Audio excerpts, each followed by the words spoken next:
Everyone, and welcome to the school committee meeting of November 13th, 2019.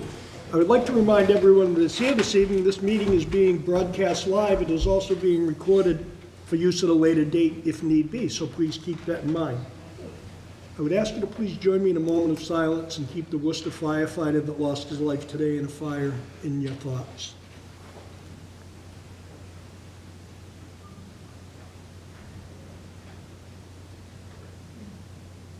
Thank you. Please rise. Pledge allegiance to the flag. I pledge allegiance to the flag of the United States of America and to the republic for which it stands, one nation, under God, indivisible, with liberty and justice for all. Again, thank you all for coming this evening. If anyone plans to speak this evening, please come up to the podium and state your name and address. Speak loud and clear so everybody can hear it. And for those that are in the gallery or that are sitting, please keep in mind when whoever has the floor, try to keep quiet so everyone can hear what's going on, and then everyone will have a chance to speak. There's no issues. So please be respectful to each other. I entertain a motion to approve the minutes of November 5th, 2019. Pass over that. She said to pass over that. Pass over. Thanks, Shell. We'll pass over that. It's only been a few days. Michelle, is Tori here? Tori's not. No, I think she's away. Okay, our student advisor is on assignment and will be here the next meeting. Superintendent's report. Thank you, Mr. Hayes. Every year, the Mass Association of School Superintendents asks each school, high school in the Commonwealth to recognize two outstanding students for the MASS Academic Excellence Award. Tonight, we have two of those students, and I'd like to present them with official certificates from our association. This is a certificate of academic excellence, having duly qualified, and I'll announce each individual person, having duly qualified under the standards prescribed by the Mass Association of School Superintendents, is hereby awarded this certificate of academic excellence. In witness hereof, the seal of the association and the signature of the superintendent of schools is hereto affixed. So if I'm going to ask Nicholas Femia and Chloe Wilson to come forward right up front. Squeeze through here.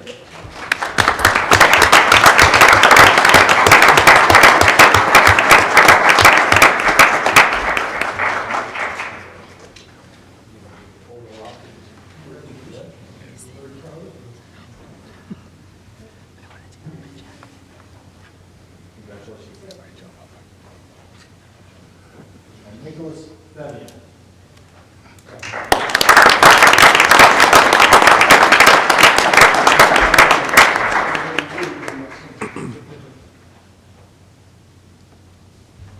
Well done. Well done.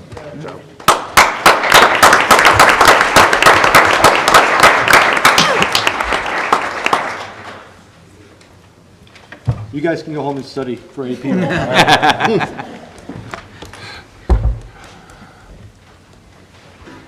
Love Nick family. Michelle, so we're going to pass over the food package? Okay. Okay, I'm going to ask to move past the food pantry donation. That's going to be next month, according to Michelle. Okay.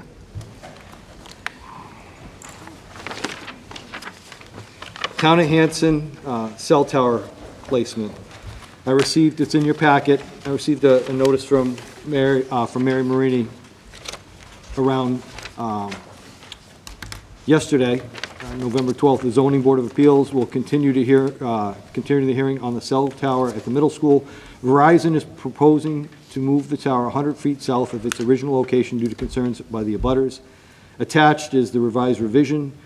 She's asking us that the school district approve the relocation, and the lease would be needed to amend as it references the plan in Exhibit B.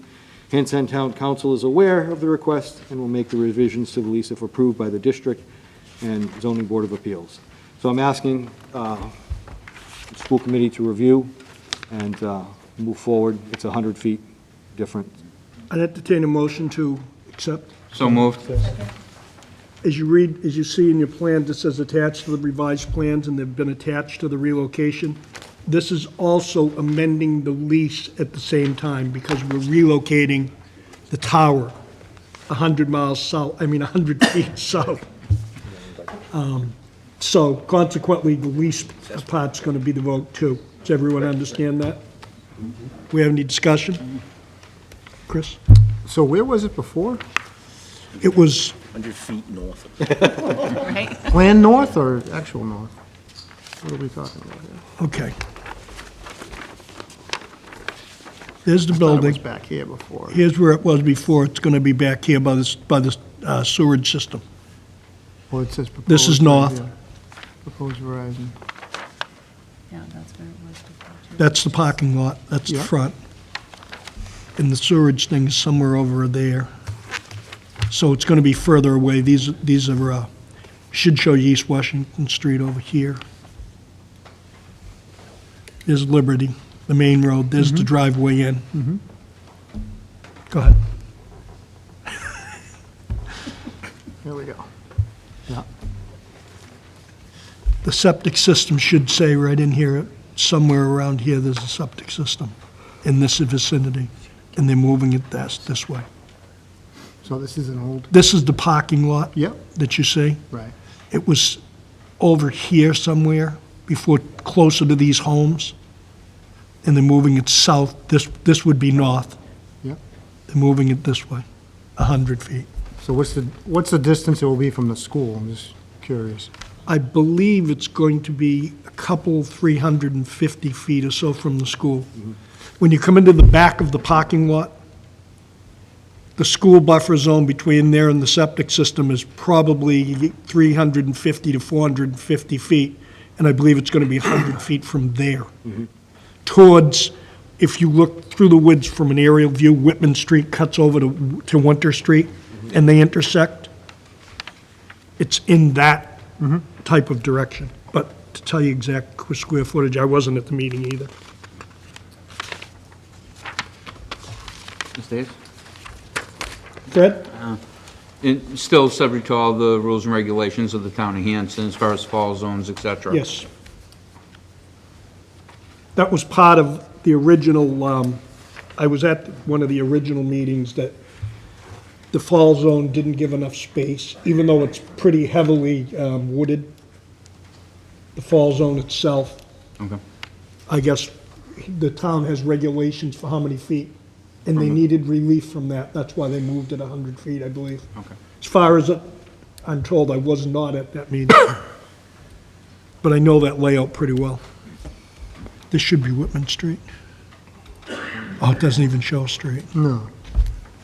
I'm just assuming this is an old map, if that's was the old proposed Verizon lease area? I believe so. Yeah.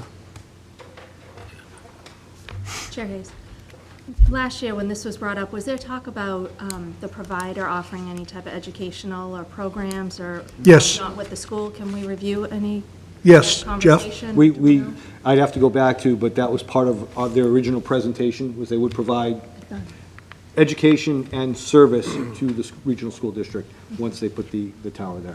For us, bringing that tower in, not only for the folks of Hanson, for us as a school community, communication is lacking cellularly in Hanson, and it can become problematic during a safety issue. So the sooner this tower gets up, the better off we are with communications internally and externally with our EMS providers. I believe, Don, also that we're going to put some EMS stuff on the tower itself for for Hanson Fire and Hanson Police. That was, Educationally, do we know what they were going to offer, or? I'd have to go back, the presentation was early last year or even the year before, so. I mean, I can recall, because that was one of my question to them, Yeah. and they said they would be glad to work with our administration, develop what would be appropriate at the time, because as we know, technology is changing ever rapidly. Yeah. You know, we're about to flip over to 5G now, so, you know, they were very, very willing. Lost that in time here. anyone else? Chris? So no concerns have been voiced or brought forward by anyone in relationship to the movement being potentially a little closer to the school? Nothing, Okay. nothing to us. That's what I wanted to make sure. I don't know if that's where you were going, Chris. in Yeah, terms of exactly, and Where's it going? Is there any? I thought you said it's further away, correct? Even though Yes. I Even identify better. where it is. So it's further away? Yeah. Thank you. There's no recess or anything. Anyone else? Seeing no other questions, we'll move to the vote. All those in favor? Unanimous, thank you. Thank you. George? So, tonight we have our principals with us, and they will, by level, elementary, middle, and high school, they're going to give you an update. Give you an update on recent MCAS results, and also where we're at with the curriculum and some of the things that we're piloting, especially at the elementary. I leave it to that esteemed group. Thanks for your kind words. I'm Darlene Foley. I'm the principal at Duval Elementary. I'm here with Karen Downey from Conley and also Gary Pelletier from Indian Head. So for MCAS 2019 spring, overall, all 3 elementary schools are making steady progress towards the improvement targets that are established by DESE. In ELA specifically, all 3 elementary schools demonstrated student growth that was within expected average range. The overall ELA performance target scores for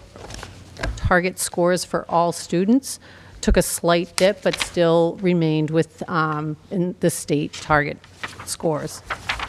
For math, all 3 elementary schools, similar to ELA, demonstrated student growth within the expected average range. There was no change in the overall performance target scores for all students. For the science, technology, engineering, there's no growth score because that test is not given annually. It's just given in grades 5, 8, and 10.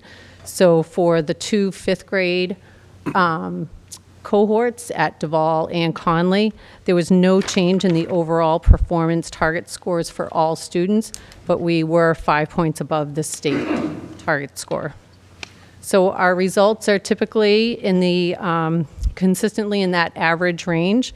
Last year, we piloted 2 new math programs, and the district purchased Ready Math, and we are implementing Ready Math K through 5 with Fidelity. And we know that, we're all working towards improved MCAS scores, but we know that that will take time, especially since some of our kids have had 3 math programs over the last couple of years, Envision, Bridges, and Ready Math. So there are certainly gaps that need to be filled. So, Any questions? thank you. Thank you. All right, thanks.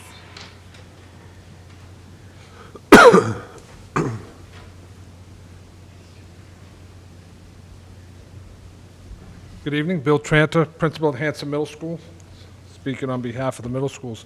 Before I start, I want to answer your question, Ms. Byers, on the educational portion with the cell phone tower.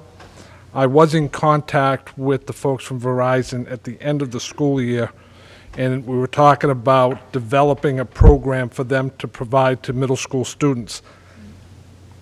We're looking to continue the conversation sometime after the first of the year because they didn't have anything in place at the time, and they were going to develop something, and we wanted to give them enough time to do that and come back to us. So we're hoping that they'll be able to do something somewhere around the April, May timeframe. Thank you.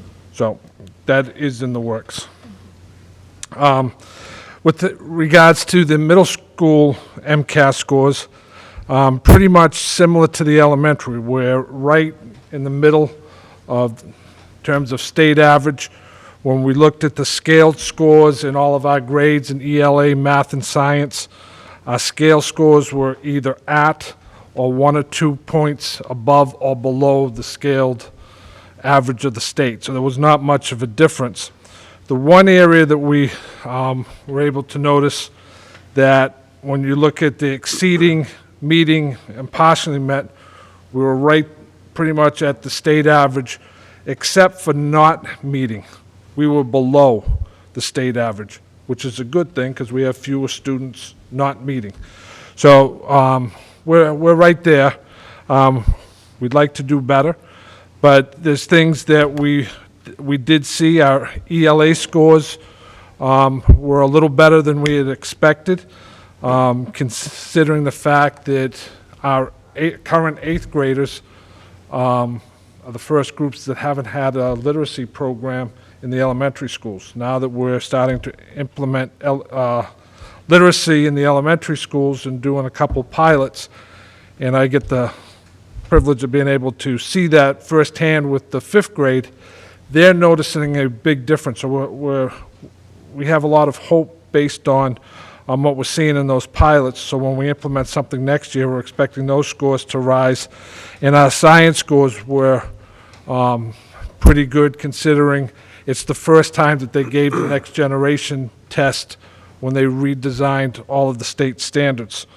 We now have a new math program, which our math scores, typically that's where we're the weakest, but we're still right at the state average. And we're hoping that with the new math program in the elementary schools, our math teachers and elementary teachers are finding that the Ready Math, is it Ready Math or iReady? Because I know they're both similar. One's diagnostic and one's... The iReady is the diagnostic piece, the Ready Math is the program itself. So we're looking to implement the iReady diagnostic program next year, 6th, 7th, and 8th, which will give us an advantage of being able to give a test to determine students' weakness, grade level, and implement remedial work based on that test. Right now, we don't have that type of tool handy to us, so we're hoping that working with our math teachers, that's going to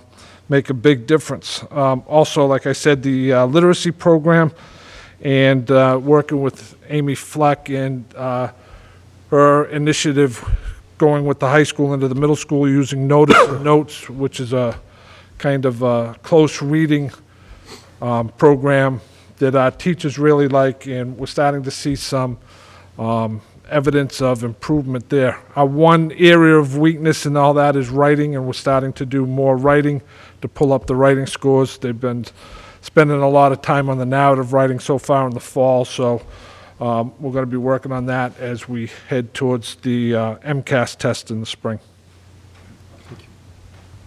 Questions? Thank you. And if I could just follow up, Well, I just have a general on. question, though. Sure. Do we have reports of the scores? Is there, Chair?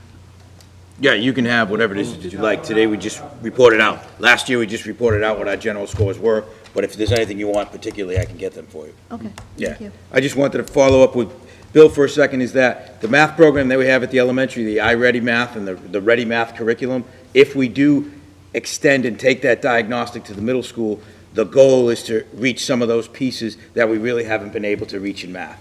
And that's why we're looking at continuity. We're not looking at purchasing a new program for the middle school. We're looking at just purchasing the diagnostic, which would be 3 areas of the school year where you stop, take a test. It tells now what the weaknesses are that the student has, but it also then, you can compare that to the standards of which you have to cover. So hopefully we can marry some of those deficiencies a little bit better. Thank you, Bill.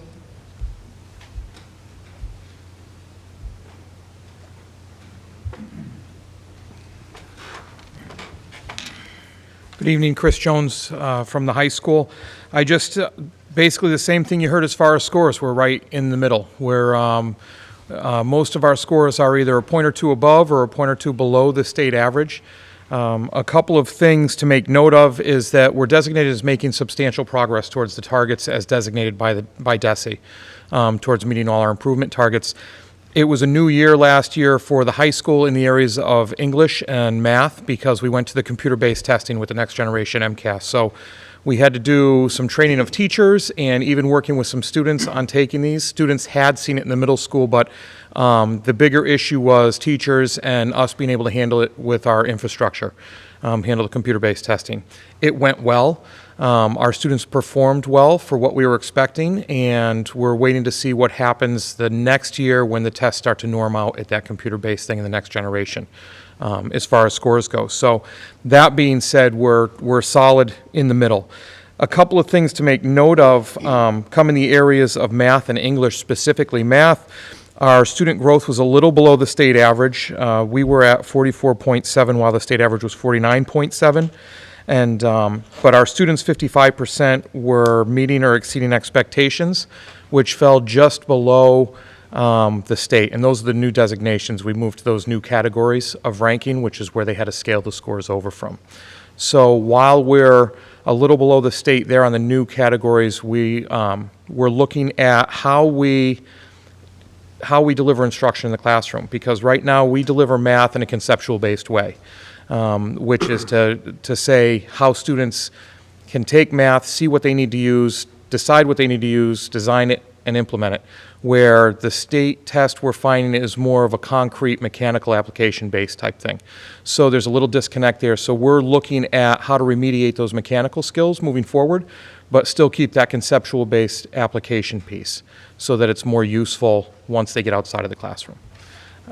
As far as English goes, English we saw the most growth in. The student growth was at 60.2, while the state average was 49.4. And a lot of that, I think, can be attributed to some of the things we're doing as far as notice and note. You heard Bill mention that before me. It's a close reading strategy and actually has a lot of different applications. They're doing it in the middle school, they're starting at the middle school, and actually they're running a professional development with the rest of the faculty on notice and note for nonfiction, because that will help students in science access the texts and get better information out of the texts, and in social studies as well, and even in math. So we're implementing that. And then we're also, for the ninth graders specifically, they're focusing on text integration so that when they do test in the following year, they're good at accessing those texts that they're reading and integrating what they've read into the test answers when they're doing that. So the other piece to note in the English is that we're adjusting our curriculum to go after specific areas of weakness, because while we're at 60.2, obviously there's still room for growth. So we looked at some of the things, and some areas are analyzing an argument and making inferences, Arthur's point of view, and things like that. So these are things that we're just going to adjust the curriculum to make sure where we're at. Science moves to the computer-based testing this year. So once all these tests go through for a year and we get some norm numbers, we can really look at the areas that are sticking out as needing improvement and then move towards that. Any questions for Principal Jones? Fred? Just out of curiosity, by doing park testing the past few years, was that helpful now that we're seeing computer-based in the high school? I think it's always helpful to get a look at it first. And those first few years are held harmless because it's taking the chance so you don't have any negative consequences. So I think that did help, is a short answer. If I can follow up, just from the administration of the test by taking Park, greatly helped the principals, assistant principals, curriculum directors, and all of that, because as Pearson had Park, Pearson now plays a role in this, and the system of importing the student data, of looking at accommodations that student needs, moved to online much earlier because we adopted Park. So when it comes to the administrivia of the test, along with the collection of materials and all of that, it did pave the way for that. Maybe not necessarily in the scores that students received, but it did pave a way in the administration, which made it much easier. Just sort of reaffirming Yeah. my head, that's all. Yeah. Thank you. Anyone else? And I would ask that the committee, if they have any, if you're looking for anything, if you go into Edwin, there's over 600 reports that not everybody has access to in Edwin about scores. But if there's something that you feel you'd like, if there's something that you want, if you just want to email me, give me a call, I can sit down with you, because it is a long process that you go through, but it does pay dividends if there's something that you need. We didn't want to publicly put numbers on a screen for the committee because they're detailed, and it would take a full meeting to explain and drill down to some of the categories of the MCAS assessment. The one thing I think challenging at the high school is the lack of hardware to implement computer-based testing. The high school is one of the few buildings in the district that doesn't have a PTO that fundraises for equipment. So implementing computer-based testing for sophomores and freshmen over time, two different experiences, takes almost every available Chromebook out of the classroom, because there's not enough per classroom to put it for the implementation of the test. That's something we need to address as we move forward, as we want to go forward with making sure technology is available for every student. in And just every to remind classroom. everyone, that was a cut last year in our budget. Last year was to be the second year of the lease that we had for Chromebooks, and last year's was for secondary and high school purposes, and that was, that did not make it through the end of the budget. Just to give you an idea for when you're talking about assessment with now that we're computer-based testing, for each day of the assessment, the rest of the school loses all their computers. Because we have to take those for all the different testing situations that we have to have and move those to the students that are taking the tests. So during that time frame, any other things with computers, any other lessons with computers, anything technology-based is a no-go for every testing day that we have. Anyone else? Dan? Off the top. Out of all the, can we get numbers on what we have for computers and what we're supposed to have for these testing? Sure, Instead of sure. doing shuffling around all the time and We'd ideally like to have a classroom set for every teacher. So a classroom set of 25 for every teacher. Not necessarily a one-to-one that a student carries back and forth, but a set in a cart that it stays in the classroom. So right now, you probably have 230, 200 to 250 machines in the building, and that's not a classroom set for every teacher. We have those numbers because 2 years ago, when we first went through the lease, at that time, the tech director brought those forward to say what we had at the time and then what we purchased and where we would be at. So we can get those in the minutes for you. That's no problem. Anyone else? Thank you. Thanks, Chris. Thank you very much. Any questions for Jeff or George? Before we move forward, go ahead. Thanks. So last year, when I sat and delivered my goals to the committee looked at the template and said it's a little cumbersome, and you'd like to see something a little bit simpler and more measurable. So as a handout today, Michelle gave you my goals for this year. I have 4 goals that we will be working on as a team, but specific to moving the district forward, that I believe are measurable this year, and will put us in a good spot if all goes well. The first goal is to update our current strategic plan for the next 3 years. I'll use the current template of the pillars, but we're adding a pillar this year. So Pillar 1 will be social emotional learning, Pillar 2 will be curriculum and instruction, Pillar 3 is operations, and that includes facilities, technology, and safety, security, and transportation, and Pillar 4 is engagement. So part of that strategic plan, I will also solicit information from our school community, our parent community, school committee, and I'll do that in a variety of ways as far as a survey, and I like to just have conversations with folks as they go to see what the 2 towns want to do or want me to put forth in a strategic plan over the next 3 years. We had talked about, George and I, a little bit about moving into a 5-year plan. I think the way things are shifting in our culture and technology, going out 5 years, we're not there yet. I'd like to set it at a 3-year plan, utilizing those 4 pillars. So that's goal number 1. Goal number 2 comes under what we're going to discuss, and we've been discussing for the last 6 months, is the regional agreement and budgeting. So one of my goals, goal 2, would be working with the school committee and, if established, the regional agreement committee to modify, if needed, the current regional agreement. I know we had talked in September about a regional agreement committee. I think tonight we're going to move forward with that conversation. In doing that, preparing a fiscal 2021 budget using either the statutory method of assessment or the agreement model of assessment. That's to be determined, but I'm letting you know that I will prepare that budget based upon whatever is given to me as the assessment. And then advocate for a budget that will enhance the learning opportunities of our students while continuing to support support students' growing social emotional needs. As George mentioned, our cuts of technology last year, we cut $890,000 worth of staff. We used quite a bit of E&D money, and we put back $292,000 to make a budget that we could get forth. And that was an 8.5% increase. We're going to be asking for money again this year, and that's part of goal number 3, as far as an ELA curriculum. You heard all the principals talked about the middle. So I've been sitting here since 2010, and we've been in the middle. George has been here since 2005, 4. We've been in the middle.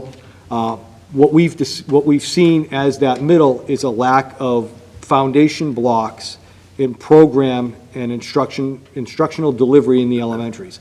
I think the middle and the high have stayed, so to speak, in the middle because we haven't had that solid elementary structure. The math program that we put in so far is meeting to rave reviews from staff and from, hopefully from students. The ELA program, that's goal number 3, is to preview and pilot a K-5 elementary English arts program, establish a method of paying for this. Currently, we have a Houghton Mifflin program. Intro to Reading is one of our pilots, and a Pearson program, My View, as the 2 pilots. Just roughly, the math program, after we were able to work out a pretty positive deal with iReady, the math program for 6 years cost us a little over $300,000. The English pilot programs are ranging between $265 and $290 for 6 years. So an investment of $50,000 a year for elementary math for the next 6 years, I think is moderate for the needs of our students, and the same for the English program. So we're going to establish that piece, and with that curriculum and instruction under Goal 3, once we establish that elementary curriculum, our goal, my goal, George's goal, is to put us on a curriculum cycle. The next curriculum we're going to look at is science. We haven't had a method of funding these programs, and they've been cut, and I think you heard from the principals that our scores are not terrible. I think our teachers do a great job, and we have a great student body with great parent support. But our scores are marginal and in the middle compared to the state. We should be doing better. And goal number 4 is operations, and again, that includes facilities, technology, and safety. Utilize the technology needs assessment that we're in the process of as I speak, that report to make recommendations for improvements with hardware, software, and with personnel. If accepted by MSBA, move forward with the creation and working with the town of Whitman on a feasibility study for a new Whitman Middle School, and then provide ALICE training to new staff and year 2 training for other staff. And also this year is to provide information, as was asked last year, to parents and age-appropriate presentations to students. That'll be part of goal number 4. I think each of those goals will put us in a good spot by May or June of 2020. I think they're all measurable, and you should see some results as we move forward at the end of the year, if I can get this through. Any questions? Anyone have any questions for the superintendent? Again, as a committee, if you have any questions of any of the superintendent's goals as the year marches on, do not, as he's told you, as an open door policy, do not hesitate to call him and ask him about anything that you think you have any questions about. Everything is about communication, and good communication provides much better thinking as we move forward. No questions? Okay. All right. Thanks, Jeff. Thank you. Unfinished business, Regional Agreement Amendment Committee. As you know, we've discussed this a week ago, and that's why we kind of took a week. Does anyone, we had discussed the structure of this committee, and I know that 2 or 3 meetings ago when this structure was based, it had 20-odd people on it, and 20-odd people is like way, way, way too many. We'll never get anything done. As we move forward to amend what goes on and talk about assessments, part of it is that the agreement pretty much only needs a couple of tweaks here and there, but they're big tweaks. So, does anyone have any thought process on how we should structure the Regional Agreement Committee with less people? Fred? As far as the portion goes to address the way we make our assessment, Let's do the committee first if we can. well, but if the committee, if that's what we're forming a committee to do, I don't know that it's the school committee's charge or necessity. I think you're getting too many people in a room and too many chefs trying to make a stew. That should be between the 2 towns, and let the 2 boards of selectmen, and perhaps FinComs, have a dialogue and see if they can make headway, if we're looking for them to make some sort of an agreement or whatnot. If it's up to me, I'm looking at it and I'm saying, based on the facts I know, statutory is the way I feel is a fair method. That's my headset. But if other people look at things, and I'm talking about our town fathers that answer to our taxpayers, and they want to try and work together with the other town in the spirit of community to see if there's some give and take or something that can be done, and maybe there is and maybe there isn't. You know, perhaps we delay for a month and ask them if they can come up with a solution. And if not, then perhaps it comes back to us and we form a committee and we go forth from there. But I don't think that, I think it's our portion to make sure we have a budget. And now that we have the information on the different ways of making an assessment, that we have an obligation to the taxpayer to make sure they're aware of what they're voting for. And when we vote our budget at that point in time, if there's nothing done, to perhaps put something forward. But if our hope and aspiration is for two towns to talk, let's give the two towns the opportunity to talk. They're the ones that are going to be making the ultimate decisions, not us. Okay. That's my feeling. Chris? So I think a really thin committee in terms of school committee membership, maybe one from each town. I don't know if we want to do chair, vice chair, 2 selectmen, and then I think they should meet weekly, starting next week to get it done. Because I think we continue to have conversations about what we need to do. I think whether it's the school district, whether it's the town of Whitman, whether it's the town of Hanson, there is significant impact to whatever is decided here. So I think we just need to rip the Band-Aid off, get people in a room, get it figured out, one way or another, and get it done. Dawn? I would agree with Chris that school committee should be involved in some capacity. Christine Lynch mentioned to that point that school committee should work with each town. So I think it involves all 3 entities in some capacity. Okay. Ellie? No, I agree with exactly what Chris says. We need to get everybody in the room all at once. You agree with Dawn? Yeah, Don and Chris, yeah. Okay. I mean, I was having a little trouble here. And Bob, so if I may add one more thing. So ultimately, if I understand the process correctly, as soon as it's done, it has to come back to the full school committee anyways. So it's open meetings, everyone can attend, and the school committee still has to vote it, thumbs up, thumbs down anyway. So there is still there's a process to participate in terms of it's all open meetings, and ultimately, we all have to vote it one way or another anyway. So I don't think we get excluded from the process, but I think, to Fred's point, we got to get a couple selectmen, or finance committees, town administrators, whoever needs to be involved. I think we now know all the facts. It's just time to come together and decide what we need to do. Fred? And that's all well and good, and we can have school committee members, but ultimately, I believe it's up to the two towns to, they're going to be the ones that need to, push something forward and make an agreement. What I would be thinking is we give them a deadline. When's our meeting next month? Get back to us. If they have to meet every 3rd day or whatever, to sit in a room and try and, either something's going to give or something isn't going to give.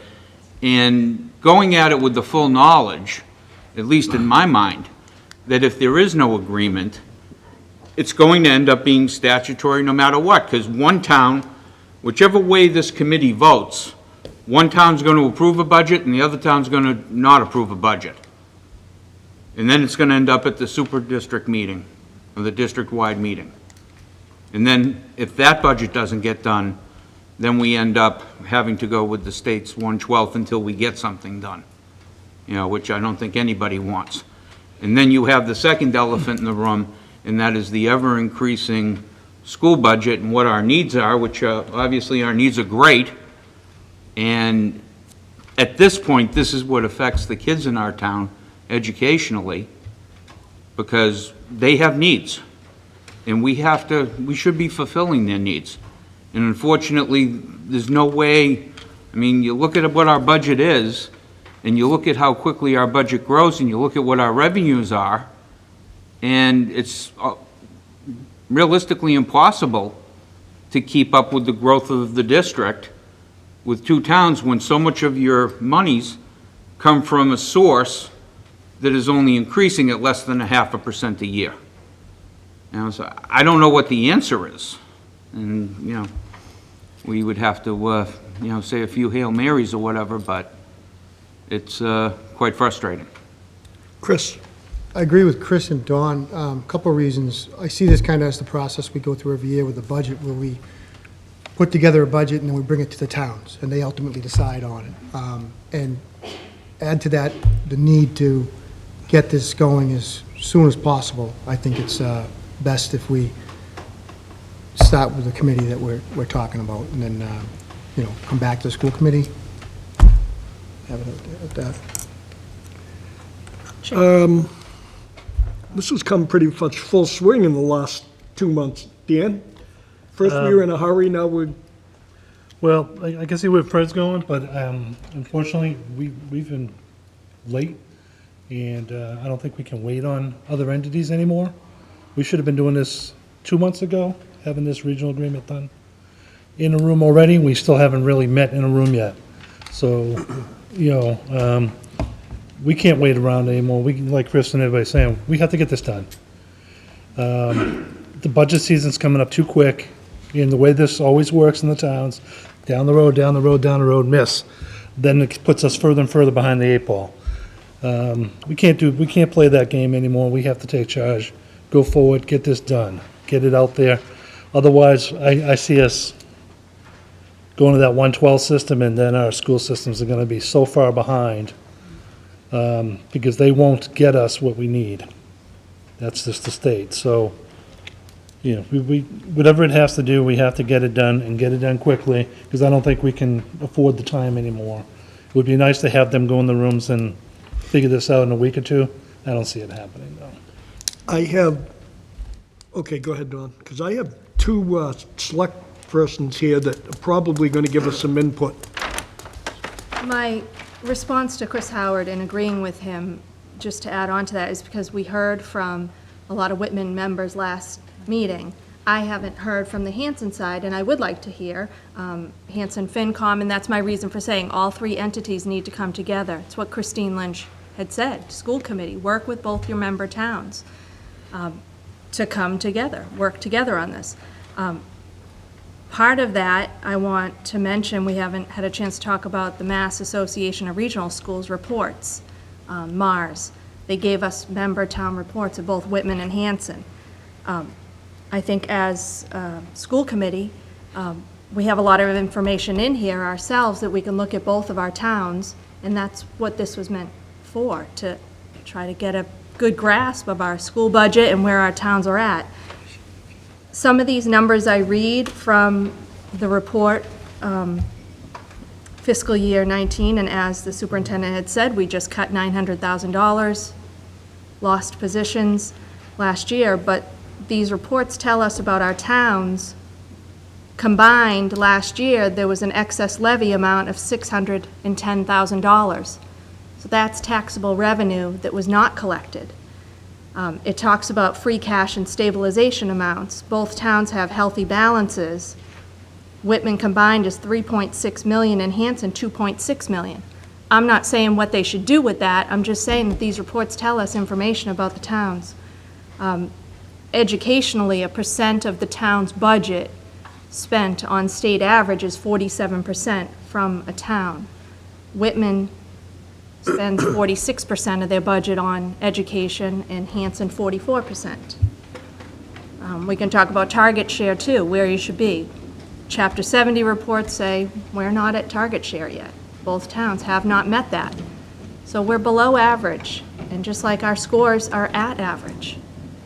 I'd love to get some school committee members together with Board of Selectmen, with FinCom, and figure out how we can finally get ahead of the game. And not only determine this assessment method, but how we're going to keep these curriculum programs funded, how we're going to look ahead. Randy? Laura? Thank you both for coming. Randy Lamatina, Whitman Board of Selectmen. Good news, the Band-Aid has been ripped off. We did have a preliminary meeting a couple Whitman selectmen, town administrator from Whitman-Hanson, and 2 Hanson selectmen. Very informal. I will describe the dialogue as quality and respectful. I would not say we came to any conclusion, but I think we were very cognizant of each other's concerns. The door is open. I think Whitman is firm on its position. We feel the statutory method is the fairest, equitable way to make sure that our state aid is going to the kids, the reason why we get that portion of state aid. And that's why we've kind of pushed this issue. I think we also clarified our position that we're very strong supporters of this region. We know Hanson has been a good partner. We will try to work through it, but I think one of the issues that really came out is neither town is going to back into this. I think we need to see the school budget. And that's where I would like to see the school committee working on. I want to see these things. I want to see what programs you're going to bring back. I want to see what this is going to cost us, because we cannot formulate a plan with an unknown number. I would like to see school committee involved in this process, absolutely, but at the end of the day, it's the selectmen that are going to the taxpayers to say the check that we need to have cut. So I think the school committee as a whole should really stick with formulating a budget. Where is the school going to go? The assessment issue, I think, will be in the hands of the selectmen. Obviously, you need to choose a method. I think as we stand here right now, we know if it's option A, Hanson votes one way. It's option B, Whitman votes another way. I don't know if we're going to come to a great kumbaya agreement. I do think we can get there, but we need to know where ultimately we need to be, which at the end of the day is your budget. Thank you. Any questions for Randy? Laura?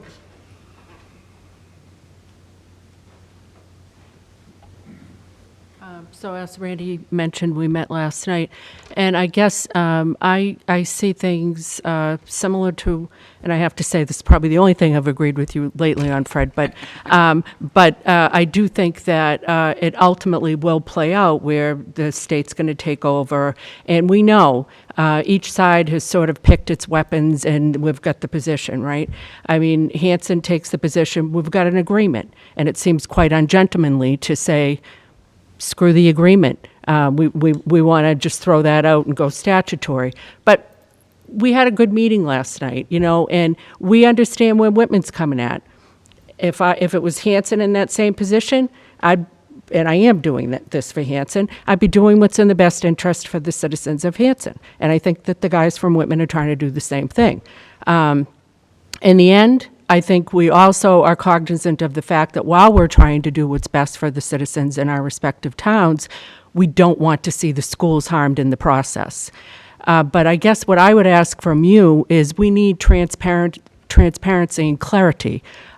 Specifically, we need clarity on numbers that Mary has asked for the school district to provide.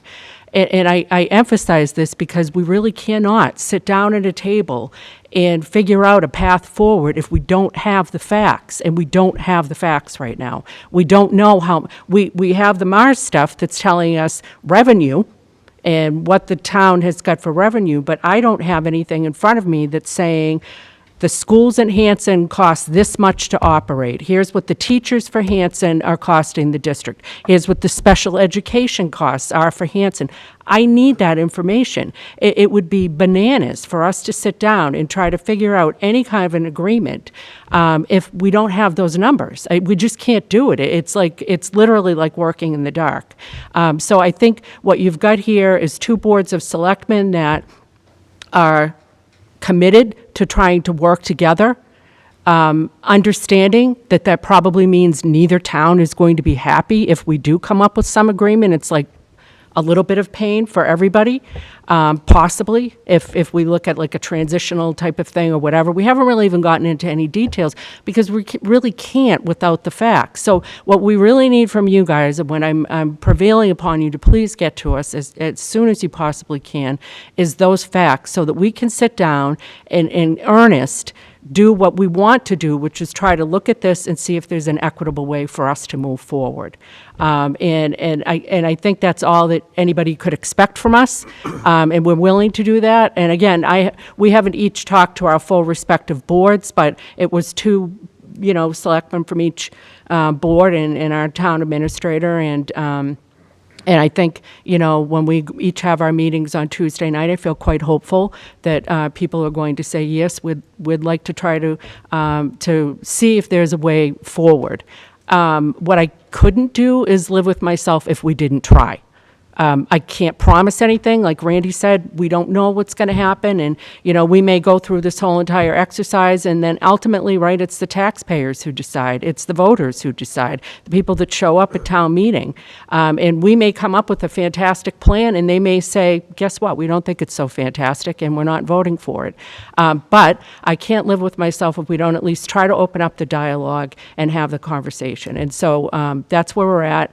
Thank you for listening and for all of the efforts that you guys are putting in, and it's gratifying to see that I think, in a sense, some calmer heads are prevailing, and maybe we're all starting to see that we're in this boat together. We've got to figure out how to, keep rowing. So, thank you. Thank you. Wait a minute, Fred. Having said that, Michelle, when's our next meeting? December 11th. How long would it take you to get all of these budget numbers that you just heard together for next year's budget? Because I'm hearing, I agree with Dawn and Chris, and I also kind of agree with Fred, and after hearing from both selectmen, without numbers, steadfast numbers that are going to vary a little bit as we move forward, because we're not sure about state, what's coming.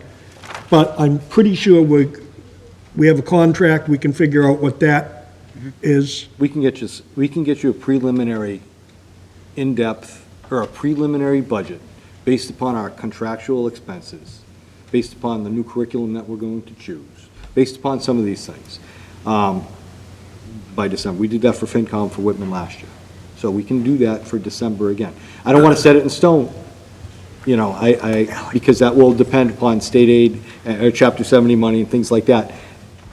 But we can do it. We can absolutely do it. We are short-staffed, but we'll put something together so that both boards of selectmen. We are working on what Ms. Kemet asked about. The Board of Selectmen asked us for a list of specifics to provide them as far as Hanson schools. I would caution that teacher salaries range differently, so I could have a very inexpensive Indian Head school and a very expensive Conley school based upon where people are on the seniority list and steps and lanes. So we have to take that into consideration. If I have younger staff at one school and older staff at another, we're still providing the same service, except their salaries might be different. But we can put all those things together by the 11th. If that's what the committee needs to move this forward, we absolutely can do that. Fred? And, well, I just want to add a couple of things. One, there's a lot of misinformation that's being tossed around, between the internet, social media, et cetera. There's no such thing as a wealth-based method. There is a statutory method, or what's called the alternative method / agreement method, which is a different method other than the statutory. But there is no such thing as a wealth-based method. That's a fantasy. What we're actually talking about is the elimination of monies that are directed from one town to the other when it comes to the statutory compared to the agreement. And by no means am I advocating or saying, this should be done, but if we were two separate towns, the monies that we're talking about would be Whitman's monies just going to Whitman because they're part of Whitman's Chapter 70 funds. And the statutory was the only method to do back in 1993. And then it was, I think Christine Lynch had mentioned, it was 95 and 96 that they put an amendment in that you could do an alternative method. So I would just caution people to please don't listen or read everything you read online. It's not 100% accurate, and sometimes it doesn't tell the complete picture. And I just want to make sure for myself, I feel better saying that. Thank you. Ally? I just want to make sure I heard that the towns want a budget of everything that we need, correct? They want our budget for FY '21. With everything that we need. So put in full day K, everything and everyone that we lost last year, and a full fleet of Chromebooks for every single classroom. That's what we need. Laura, come on up. Yeah, I appreciate your zeal to get us what we've asked for. We're not asking for next year's budget. Obviously, you guys are going to have to get that together. What we're asking for is right now, right here, today. What does it cost? That's what we're looking for. Not what did you want, what did you not get, what are you looking for next year, what the budget is next year. We're not interested in any of that right now. We're looking at where we're at right now, meeting you where you're at right now with how the money is being spent right now. That's really what we're looking for. And that's what Mary is very specific. I was hearing a different dialogue, so I just wanted to. I heard two different things as well. All right, awesome, thanks. Randy, I couldn't see you from sitting down here. Is that what you're looking for, too? I want to make sure we're all on the same page. I think Whitman comes at this in a little bit different avenue. As we think, if we go statutory, obviously, we'd have to make some type of concession to ease Hanson into this. That concession can only come if we know what the ultimate number is going to be. We got to make sure we weren't shorting ourselves, or if that was the case. So yes, obviously Hanson needs their information, but we need a budget. Obviously Whitman also, on the other hand, we have an override evaluation committee going. That's not going to string out until May. We need a budget. And this kind of goes along with what Don was saying. So it sounds, just so Hanson wants today's costs, and Whitman wants next year's budget. I mean, I'm just trying to take notes, that's all. Yes. Yeah, I got you. Well, I think we're looking at two different things here. Yeah, I don't disagree, yeah. On Whitman's end, we feel if we're going Right. to go statutory, which is what we stand firm on, if we're going to try and help Hanson at that point, we need to know where we need to get. I don't disagree with either. And I would say we need a realistic budget. Yeah. Dan? That's what I'm hearing. Hanson wants to know where every penny is in this school this year For Hanson schools. for Hanson schools. And Whitman needs to have, not just next year, down the line, so they can project how to fund the schools properly. So we got two different things, but they both have to be met for these guys to get in a room and start going through. Like Randy's saying, how are we going to try to fish it through? So we got two different objectives there that need to be met to get this going. Fred? The elephant in the room is the sustainability of the school budget and the wide swings that we have, and what the town's resources are, and what's available for our revenues. I mean, with the Student Opportunity Act, I think we know our revenues are going to be based on $30 per pupil minimum. We see a slight uptick as far as regional transportation, but nothing substantial.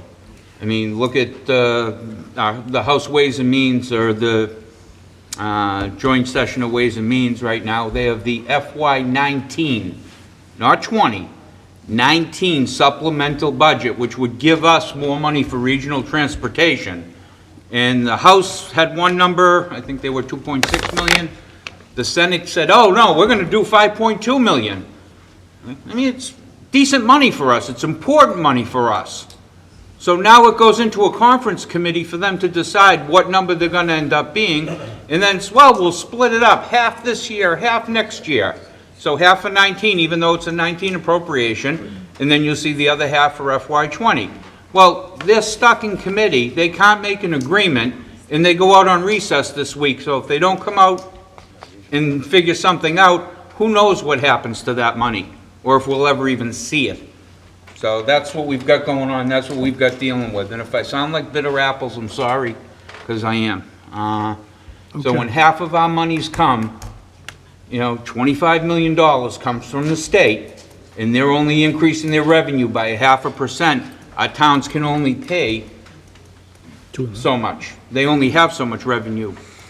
So that's the other. Fred, that's always been the difficulty in trying to start a budget in December. We don't know where the state is going to end up. we can But she's been have a very good idea. patient. Jane Durante from Hanson, Harvey Circle. I haven't come to any meetings on this. All I do is read the papers. I'm not a social media freak, so I don't go by that. What I'm going by and what I'm hearing is there seems to be people that want to rush and have this committee make a decision on a different way to fund the budget.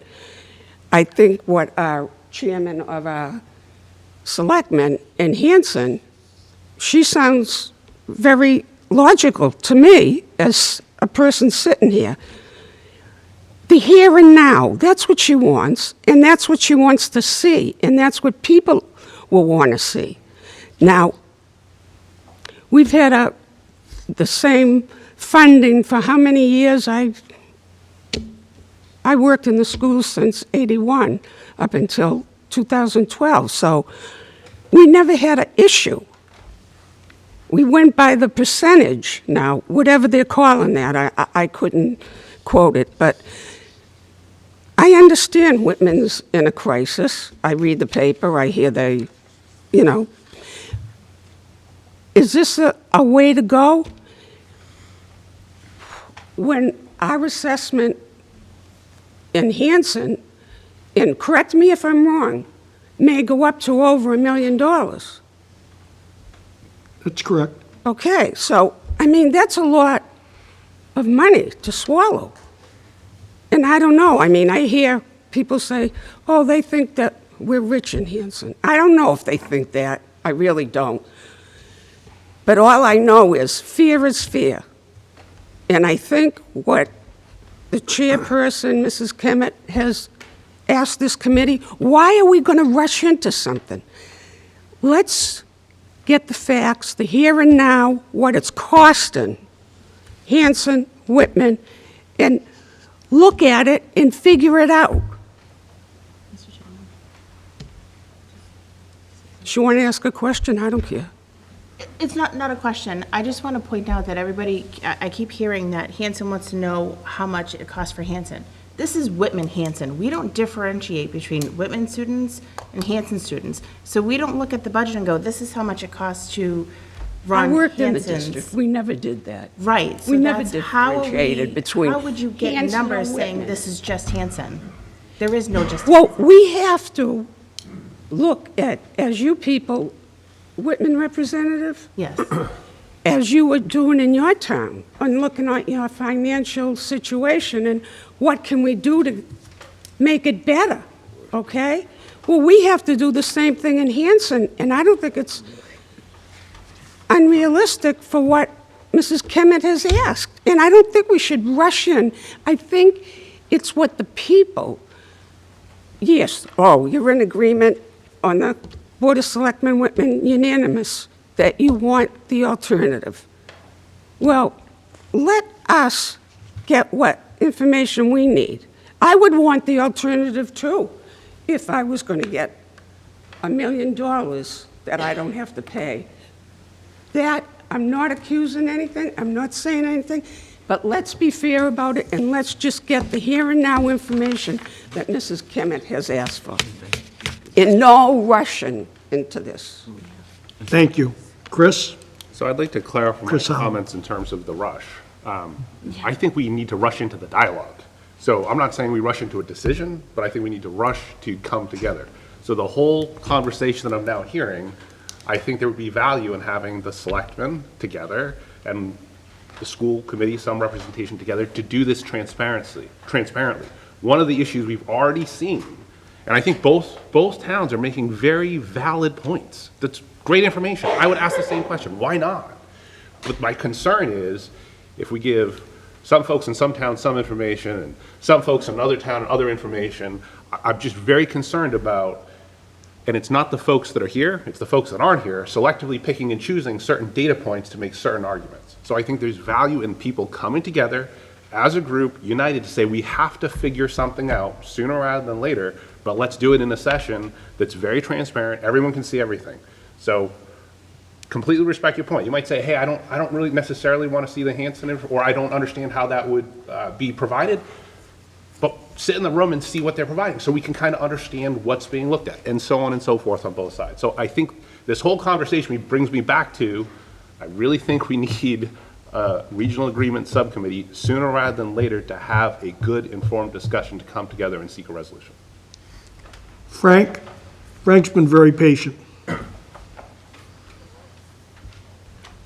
The simplest way I can respond to what was said before, and for the sake of people who don't understand what the statutory method involves, it's like Thanksgiving. You have two pies. You have an apple pie and you have a pumpkin pie.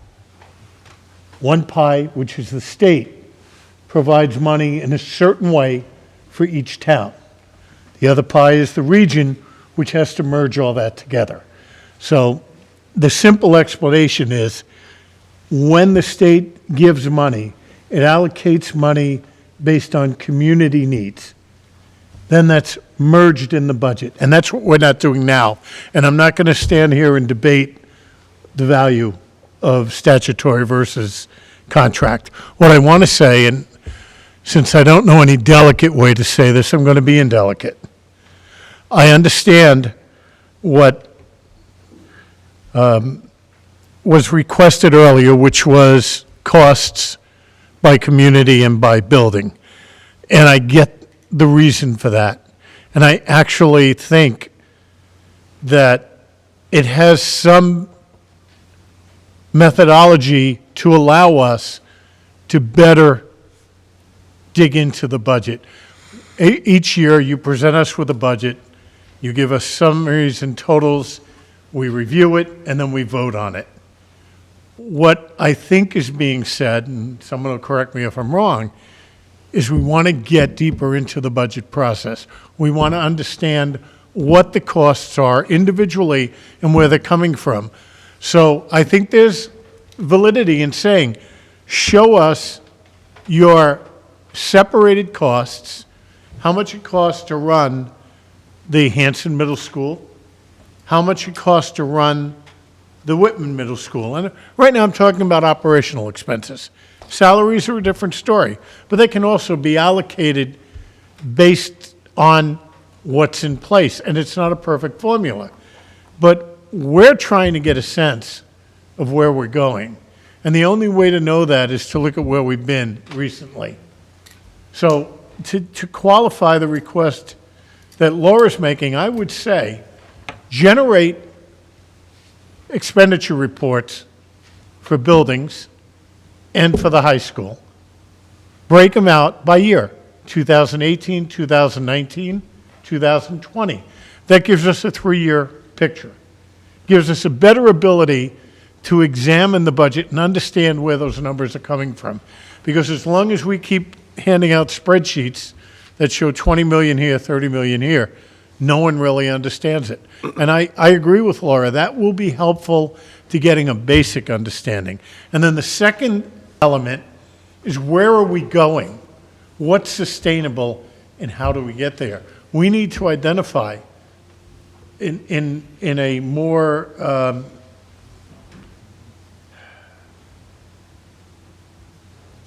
in more detailed terms what we're looking at for 21.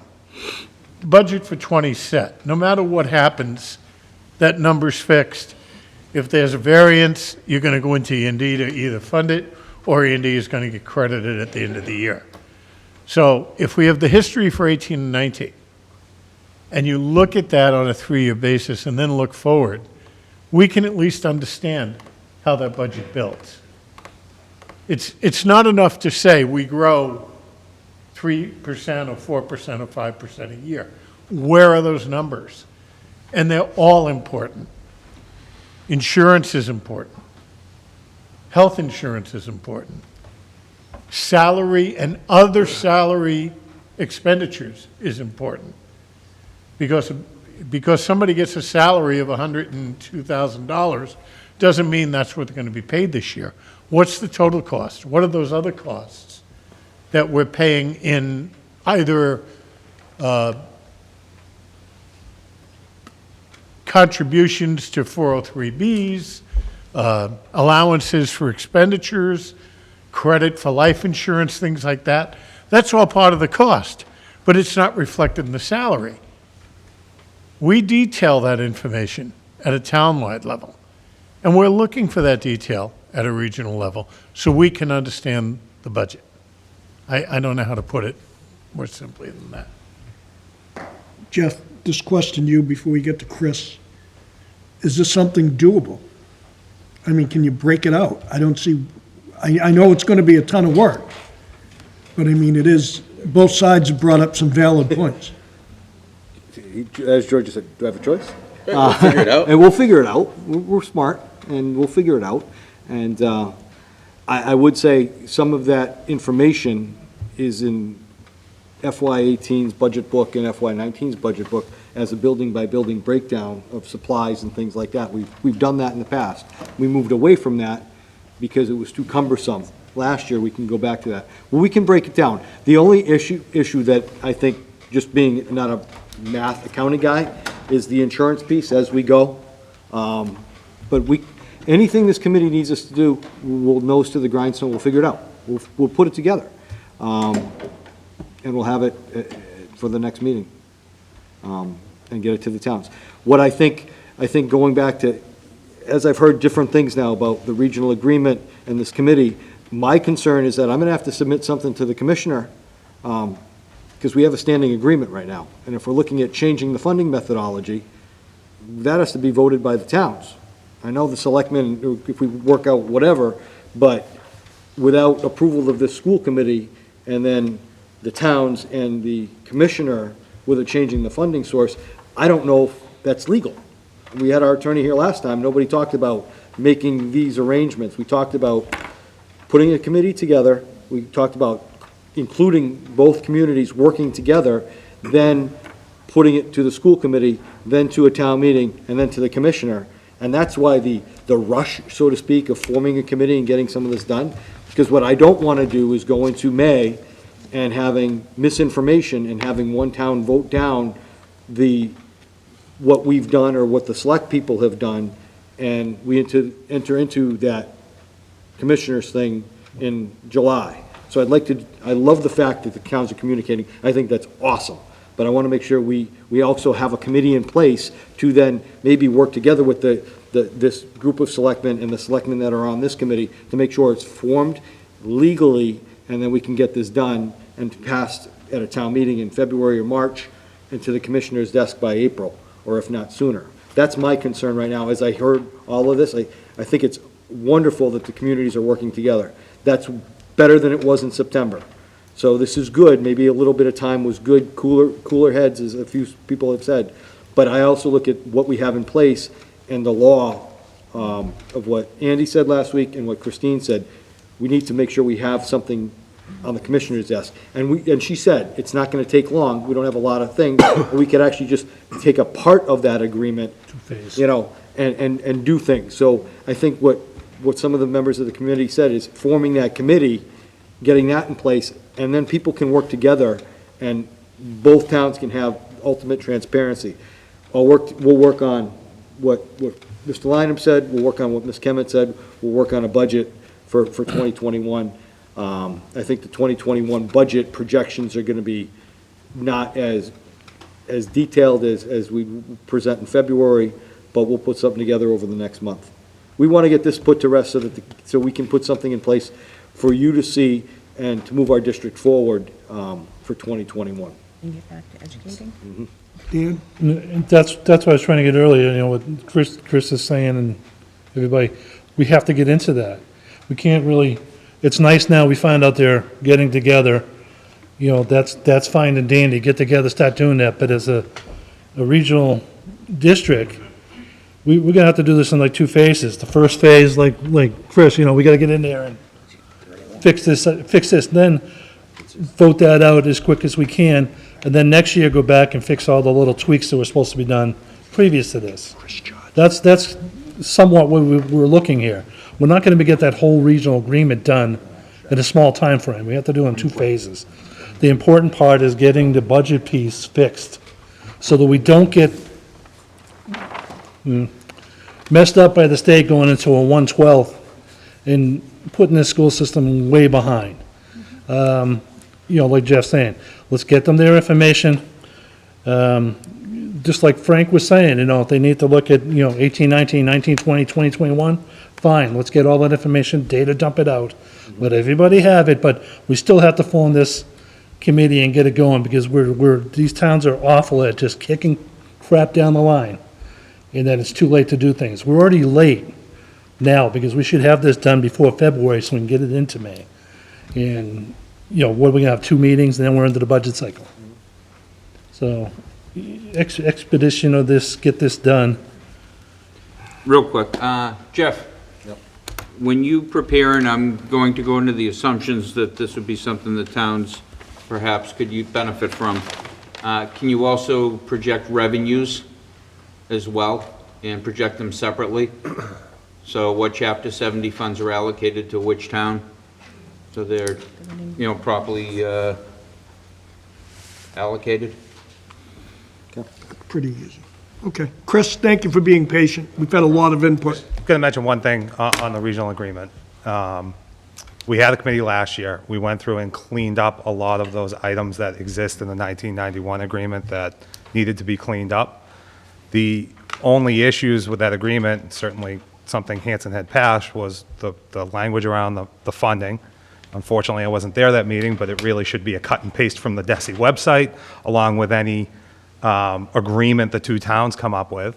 And there was a question about withdrawal from the district, the fact that there was no subject to arbitration, right? So the way that it read, and this was a problem for Whitman, was that one town could continue to say no forever, whether reasonable or not. And so my suggestion would be to whatever committee is formed, is you use the one that was already struck. We already know that that's passed through the folks at DESI. They've already looked at many of those sections with no issues. If you try to amend the 1991 agreement, and we heard it from DESI last meeting, if there's anything wrong with that agreement that's in conflict with today's laws, you'll also have to go back and change that. So you're looking at changing the whole thing anyway. So my suggestion would be take the template that we already have, pull out the 2 sections, focus on those 2 sections to make both towns happy, and go from there. And I think that'll help with the speed. My only other comment in terms to why we're rushing, since 1993 when education reform was passed, and since the state has been giving out Chapter 78 differently than they did in 1991 when our agreement was struck, aid from one town, in some years Hanson, and in some years Whitman, has been reallocated from one town to another. That's what not following the statutory method does. Since 2015, that is close to $4 million from the town of Whitman.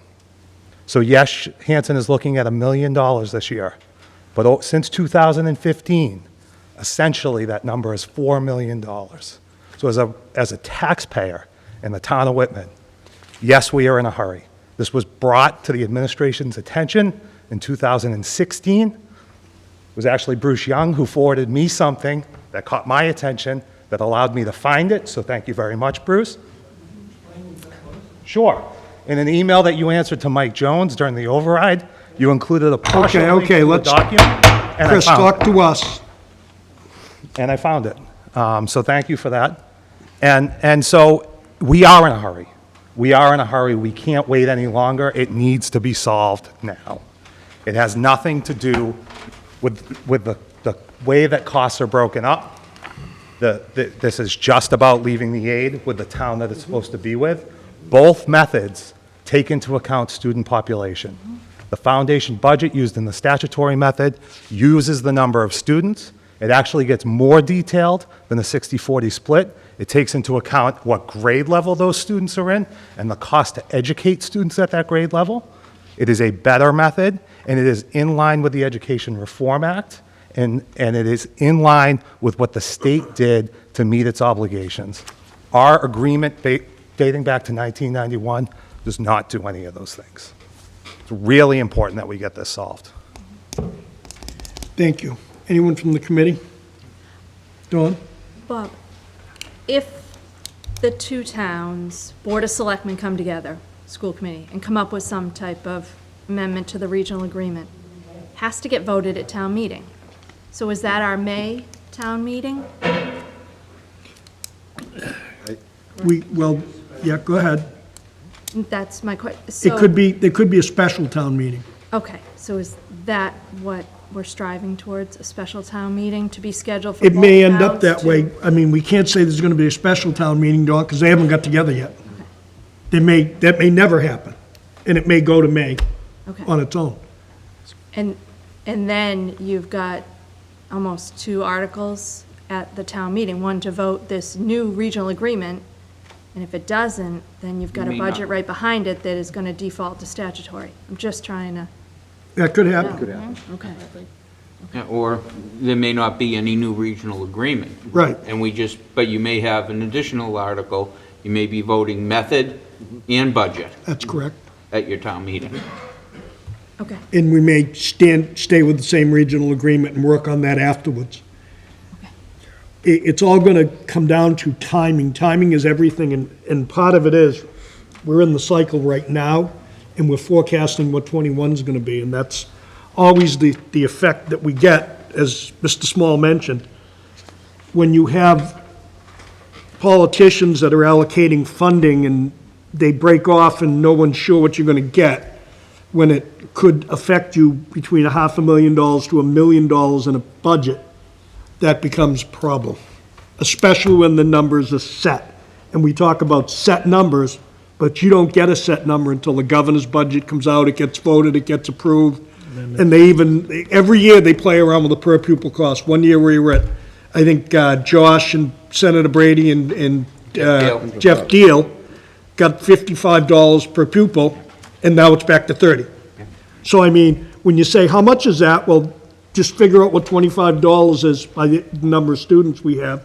It's a hefty amount of money, so that does come into play. It always comes into play. Anyone else? Dawn? I just wanted to follow up what Chris George was saying as far as the per pupil. With the statutory method, it is still based per pupil, the number of students enrolled for Whitman-Hanson. So I looked back, if we had been doing statutory method in 2015, if you just take what Hanson's minimum contribution was at that time and their enrollment, the cost of each of those students was $3,900. Whitman's at that time was $3,500. They were fairly close. Move ahead to 2020, right now, the budget we just had, if we had done it statutory, with the current enrollment for Hanson and Whitman, and you look at that minimum local contribution, the Hanson per pupil is $5,900, and Whitman is $4,700. It's just based on economics of the town. So the numbers just speak for themselves. It's not Hanson paying for Whitman students. It's just your ability to pay as a community. And it's that number that is assigned by DESE and the state for minimum local contribution by your enrollment still. It's just a higher dollar value. And it is for all other towns. In South Shore Vo-Tech, we've talked about this before. The town of Hanson is paying a certain dollar amount for students to go to South Shore Vo-Tech that is different from the dollar amount that Whitman pays for a South Shore Vo-Tech student. We've got people waiting. You've got to wait, ma'am. We have people waiting. We're gonna go in the end of the line. I say, I'm sorry. Took a deli number. We're going to have to get a deli counter thing and take numbers pretty soon. Come on up, young man. Thank you, ma'am. Amanda Rubens, Reed Street in Hanson. I want to first start with something good. As far as MCAS, my son came from a different school district. We moved into Hanson. And his growth rate was 88%. So that is huge. Huge, just coming from another town. So that's great. The only thing I'm confused on is I hear one person saying it's about all the students, it's not like Whitman or Hanson. But then I also hear someone saying, you know, Chapter 70 Whitman money goes to Whitman students, and I don't understand how that works. Like, we're a region, so shouldn't all of it go to everybody? Not be, like, I don't know, I guess I'm just confused at, like, what is being said. Because we said, you know, we look at the region as both everybody. But then I also hear, well, Chapter 70 Whitman students should go to Whitman. So I guess I'm a little confused with Mr. that. Small's got his hand up. I think he wants to explain that to you. What the state does is they have a few different numbers. One is called the minimum local contribution. That is the amount that the state feels you can afford to spend based upon your town's demographics, not individual house values, etc., but the value of your town. Okay, and this is the state formula, not my formula, not Whitman's formula, the state's formula. So you have your minimum local contribution. Then supposedly they backfill from that based upon the number of students you have to reach your foundation budget. Okay, that's the way it's supposed to work. That's your Chapter 78. Now, if you look at Whitman, the minimum local contribution for FY '20, let's see, 10,631,000 and change. The town of Whitman, to meet the assessment last year, spent $3,766,613 more than the required number in order to meet our school's assessment. Hanson's minimum local contribution was $8,892,401. Hanson spent $778,574 more than what was required to meet their assessment number. And, you know, each town's assessment increased by, I think it was 8.5% last year. So what the statutory method does is it takes away the Chapter 70 funding from the split of the monies, and it assigns it to the town in which it was originally calculated for. So that's how we get the disparity of that $1 million. Okay. If you follow what I'm saying. It just kind of sounded The like. money, that part of the money doesn't all go into a pool. And I will say, yes, I read this online, and I can't take credit for this analogy, but it's like going out to dinner with somebody, and one person has a gift card to that restaurant. And they say, okay, well, the bill's X amount of dollars, but here's a gift card that I have. I'm taking that off of my portion of what I owe, because I have the gift card. And then puts in the balance of what they would owe, and everyone goes on their way. Or the other way that we've been doing it is, that gift card goes off the whole bill, and then you're splitting up the money. I guess that might be an easy way to say it. I wish that's a perfect analogy in my head, you know, to be able to explain it. So up until now, Up until the now, gift we've card was been taken off the top, taken off the top and both towns. in both split. towns. And, And we're changing it to, well, We're not doing or we're not, it we're could potentially change potentially to, changing it. Whitman and, has the gift card. you know, through a manner of circumstances, the members of this committee, myself included, never realized there was more than one way to do a budget. And when we asked if we were doing it the statutory way, or when I asked, I was told, yes, we were. And we weren't. Okay. Okay, so the statutory method self-corrects year to year. We don't even know what the number's gonna be for next year. Because when DESI releases their numbers, that's when they release the wealth factors and the calculations and the foundation budgets and all those things. to even equal out that, so that we would know what it is. Okay. Thank you. Okay, we've kicked this around for many meetings, and I'm going to let Mr. Young speak and this nice young lady that's waiting also. But this information's been disseminated at many meetings, and we're reliving it again tonight, and we're not getting any further along as to where we're going to go with this. We're just rediscussing it. So after these two speakers, we're going to move forward and see what we're going to do, because we're really rediscussing it, the same exact stuff we've gone over for the last 3 to 4 meetings. And back just before, Bruce, we talked about the couple budgets, what Mrs. Kemet wants, I have my notes. broken down, special education costs for each town and all of the above. So all of that can come out and come into play of what everything costs. And I heard that from both boards of selectmen, so that is good. Mr. Young. I'll make this simple, and I've been through it before. Statutory versus the percentage of pupil method, which we've been using since 1992 and is still using. This is the simple difference, okay?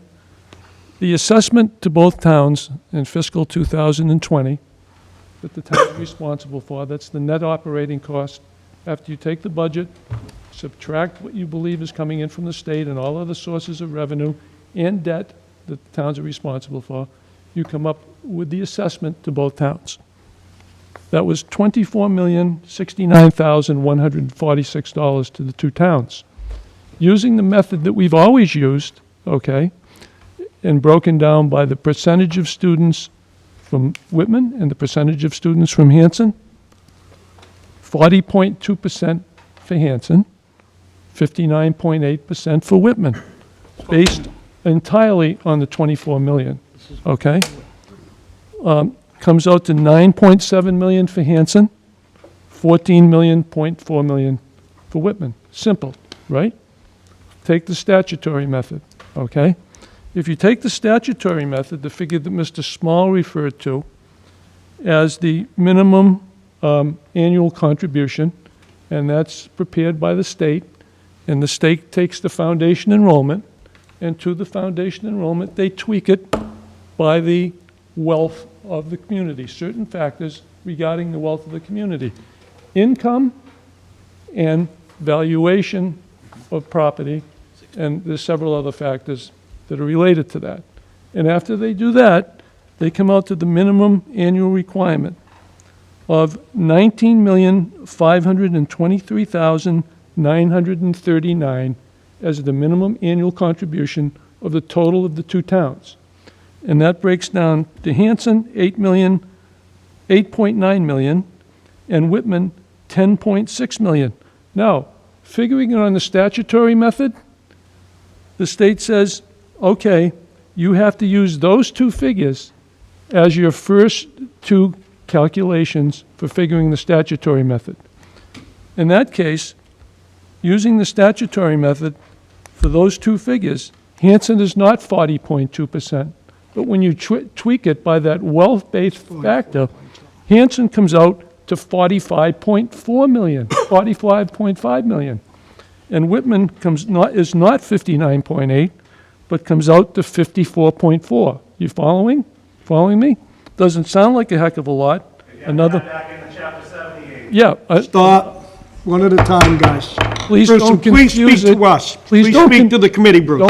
Don't confuse it with non-facts. That's a non-fact.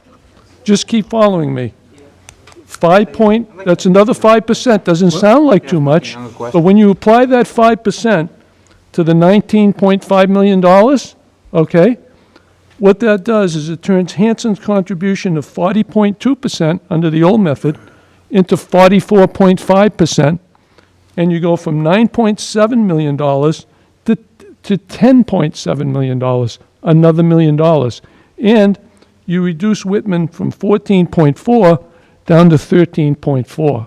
Why he's figuring all this Chapter 70 state aid and backing it in, and I don't mean to sound harsh, but that is total, absolute baloney, and I'm tired of hearing of it. When this region. Yeah, point of Stop. order. When this Yeah, go region ahead. gets state aid, Do not point at this when, committee. when this region gets state aid, okay, it doesn't get allocated to the towns or allocated to specific individual students within the town. It gets allocated to every student within both towns that are attending the school system. So don't tell me that Chapter 78 gets reallocated back to both towns, because it doesn't. Never has, never will. Mr. Boyce This first. is a region, not two towns within a region. Thank you, Mr. Young. Mr. For Boyce. 3 meetings, I didn't say anything because I see Jim in the back tonight, who was on the school committee, but before that was on the Hanson FinCom. And him and I shared almost parallel shifts. Bruce, you make me want to think I want to start a night class here on how can there be so many people, officials in the Commonwealth, in DESE, all around the Commonwealth, that have put thought and practice into this. And I can agree. I would almost support Hanson, but there has to be a point, that's coming from a Republican, you have to have the ability to pay. I volunteered in both schools and never said this anywhere publicly, but I see differences with Whitman kids and with Hanson. And I know where the needs really are. You can do that yourself. Spend a Friday afternoon or a Friday morning. You know, maybe that's not going to win me any credits. I'm not here to win credits. But I listened for 3 meetings and had nothing to say. Mr. Young, I don't think you've been on our side at all. I know I got an email from your wife when I first won election. Oh, a Republican got in, thank goodness we can. No, that ain't it. It's still all of us. And I hope, Bruce, maybe for a moment you don't say anything or nod your head and just think about these things. You've got a whole world out there to learn from. That's it. Good, Mr. Bush, thank you. Mr. Small, and we're going to move to the next speaker. And I'm going to be Right. as brief as I can, and I want to address Mr. Young, because what you're saying is absolutely, totally false, okay? The state has different formulas for Whitman and for Hanson. They have a different minimum local contribution for Whitman and for Hanson. The reason they have that is because there's different Chapter 70 aids for Whitman and for Hanson. When you get up there and you say it doesn't exist, you are telling a falsehood. You are not telling the whole truth, you're not telling the truth, and you've done it far too often in this world. And I'm calling you out on it. Okay, okay. It's not the same pie. Then how come we have the numbers that they're different? And what Okay, did Desi say? They're different. thank you, both. Brief. Chris, go ahead, and this Briefly. young lady's been waiting, so. We can do this Thank for you the for- next that's what 7 I- months, and we can argue red and blue and just sit in corners. It's red and black. White and black, whatever you want, red and black. Well, no, hold, stay with me, because there's a reason I'm using red and blue. We gotta find the purple. Yeah. We gotta find the middle ground, right? This is, we can all make points back and forth and back and forth. At the end of the day, we can make this super simple. We can either come together and both sides are gonna have to compromise, or we can just stop wasting each other's time, take this off the agenda, and just do a 112 budget. What do we? Excuse me? I think the debate is. Stop. healthy, to the point that there's reasonable debate. You know, we have people yelling back and forth, come on, right? It's compromise. Can we find middle ground? That's debate. Debate towards a common end. Debate just for the sake of continuing to say the same thing over and over again is getting us nowhere. I totally agree, Chris, and I think when the full number cost comes out, that may change some of this bickering and arguing, It's unnecessary. because this has been going on for 3 or 4 or 5 meetings. Fred, I'm going to hear from her, and then, No. you got a sec? I'm very quick, okay? Quick, go Very ahead. quick. Because she's been so patient. Yeah, and Chris, I agree with you, but at the same time, the public deserves to know the true answers to things. And when people are stating falsehoods, I'm sorry, they need to be called out on them. Thank you. Thank you for your patience. This hasn't been an easy evening. No, it hasn't for all of you. My name's Catherine Coakley, and I'm from Hanson. And I am here to say, clearly, you're all dedicated, a whole lot of work is happening, and the last thing you want to see occur is to go before the town meeting and voted down, and all the consequences of that. I will tell you, I had no idea about this new change in the way we're going to fund things, and was taken quite by surprise when I heard about it, and went to the last Hanson meeting where we rescinded that vote rather overwhelmingly. So I think that I'm just asking that the boards, all the boards, be very transparent on what you're doing, somehow get the communication out better to the townspeople because they're not getting it, and to say, look at the website isn't good enough because those of us who aren't computer savvy, website looking isn't the best of things. And so you have to get the information out.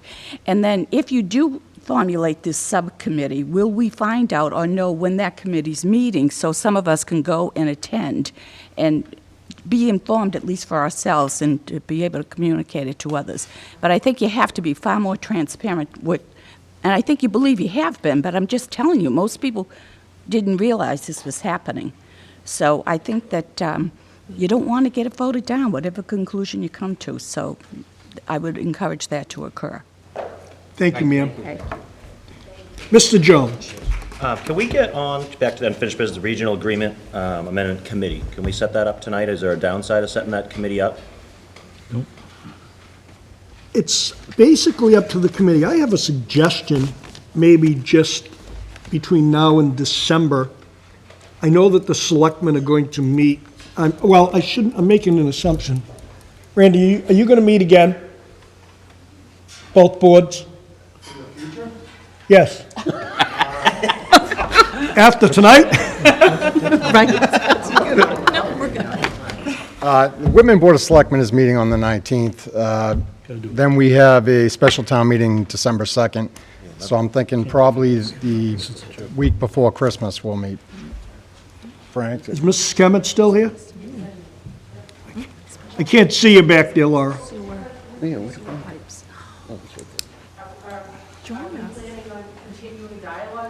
Yeah, in other words, you guys met, I don't even know when you met, today, yesterday, whatever. Yesterday. 1 second, Mr. Oh, No, just wait. Yes, I mean, we both are going back to our respective boards, so I think, are you guys meeting next? Are you guys meeting next Tuesday? Yeah, we're both meeting next Tuesday night. So of course, we don't want to make a commitment on behalf of the whole board since we haven't discussed it, taken a vote, et cetera, et cetera. But I know what I'm planning on saying is much of what I said tonight, we're waiting on numbers. We're trying to work through this with the Board of Selectmen from Whitman. And I want to keep it rolling as quickly as possible. I think many tonight have alluded to the very tight time frame that we're on. And in my mind, I think we've got to have this on lockdown between the two boards of selectmen by MLK. And maybe it's the agreement has to be on lockdown, but we've got to have something in place in order to back into the timing for a special town meeting. If we end up getting to a place where we could have an agreement, modified agreement. We agree with Mr. George that it probably should be based on the revised and adopted and then reneged agreement, but tweaked for whatever that ultimate agreement looks like. So I don't know if that answers your question, but yes, I believe we will continue to meet. But again, I'm just one person, and Randy's just one person, and we had another selectman with us in our town administrator, but you just never know how the board's going to go. So I understand. I'm hopeful, but I can't commit fully until we meet on Tuesday. okay. Okay. Mike, do you have further follow? It appears that they may not meet, and I know that both sides are talking about appointing a committee, and if somebody makes that motion, I'm not opposed to going through with it. My suggestion might be maybe two of us, one from Whitman and one from Hanson, informally meet with the two from Whitman and the two from Hanson, and hopefully before the next meeting, because it appears we're meeting on the 11th and the selectmen are meeting on the 9th, and I'm sure you're talking December, so it doesn't appear there's going to be anything. On the September 18th meeting, in the notes, didn't we form a committee? So would this We motion be talked to about adjust it? About the- how many we were gonna have, but it was way The too many. foundation of what the committee should have been. What'd you have, Michelle? 2-2, Like 20 people? yeah. I think it was large. No, it was like 11 people. So the vote was to impanel a new regional agreement amendment committee, and that was on September 18th. And you recommended that it be comprised of a Board of Selectmen member from each town, a Finance Committee member from each town, town administrators, 3 school committee members, and 2 citizens. And how many? 2 3 citizens. school committee members and 2 citizens. 3 school committee members from each town, or 3? No. Total. 3 school committees total. And 2 citizens, 1 from each town. That's a total of 11? 4, 6. And then you would have school administration and the Mars. I only count that as 8. Where's the other? Oh, 2 at large citizens? Yes, Total. one each town. Okay, that's 11. Yeah, my question was just, are we changing that, like, is that legit, and are we changing it, or are we doing something Mr. different? Chairman, Yes, go ahead, Frank. if we have 3 school committee members, we're going to argue about which town has 2. May I suggest we go 2 school committee members and 3 I was citizens? just going to suggest the same thing. That's, that was my thought. Because I can see that burning a hole in somebody's computer tomorrow. I don't know, What's your pleasure? We've got to move forward here, guys. remember the day. You know, we do want to get through this, okay? And I think we need 2 selectmen and somebody from each town from the school committee, and I think we'll be able to get through it. Yeah. We want to be able to schedule meetings With the- and work in a timely manner. So With- my recommendation would be Tuesday night, each Board of Selectmen designates 2 people. You guys designate 1 from each town right now, and there's our committee, And then, and we move ahead. okay, that's kind of where I was going with it in the beginning, Randy. Right, makes sense. We have to change the motion, right? You have to change, So, agreed upon. so Chair Hayes, would it be acceptable to make a motion to amend our Yeah, go ahead. regional agreement committee that has been impaneled to, at this point, simply include 1 school committee member from each town and 2 selectmen from each town, with future people to be determined at a later date? Second. I had a motion, a second. Did you hear that motion, Michelle? Yeah, sure. That is to amend. Nice job. I have a motion, a second. Discussion? Would it include FinCom? No. So I think No. I was leaving it open, so No. this committee, the selectmen, whoever has input, can add to it later, but to support what Randy just said, maybe we just start with 1 school committee member from each town, 2 selectmen from each town, and we can add to it as we see fit. Does everybody understand that motion? Yeah. I have a motion, a second. Any further discussion?